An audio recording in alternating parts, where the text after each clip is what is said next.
د هند د بي جی پي مشر او دغه هیواد لومړی وزیر نریندرا مودي ویلي هیواد به افغانستان سره د سولې او امنیت په برخه کې خپلې مرستې دوامداره وساتي.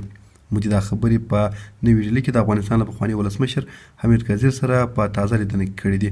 مودي په دې لیدنه کې افغانانو ته د خپلواکۍ د سلیمه کلیزې مبارکي ویلې او ټینګار یې کړی چې هیواد په افغانستان کې د دایمي ثبات، امنیت او سولې پلوی دی. حمید کرزي هم د دې لیدنې په اړه په خپله ټویټر پاڼه کې لیکلي چې د هند له لومړي وزیر څخه د افغانستان د سولې او امنیت په برخه کې د مرستو مننه کړې ده. هند په سیمه کې د افغانستان ستر مرستندوی او ستراتیژیک ملګری بلل کیږي چې تر اوسه یې په بېلابېلو برخو کې له کابل سره 2 میلیارډ ډالر مرسته کړې ده. دغه هیواد په داسې حال کې له افغانستان سره د مرستو دوام خبره کړې ده چې دمګړۍ یې له پاکستان سره د کشمیر پر سر لانجه سخته شوې او پاکستان ویلي چې دا لانجه پر افغان صلح هم تاثیر کولی شي.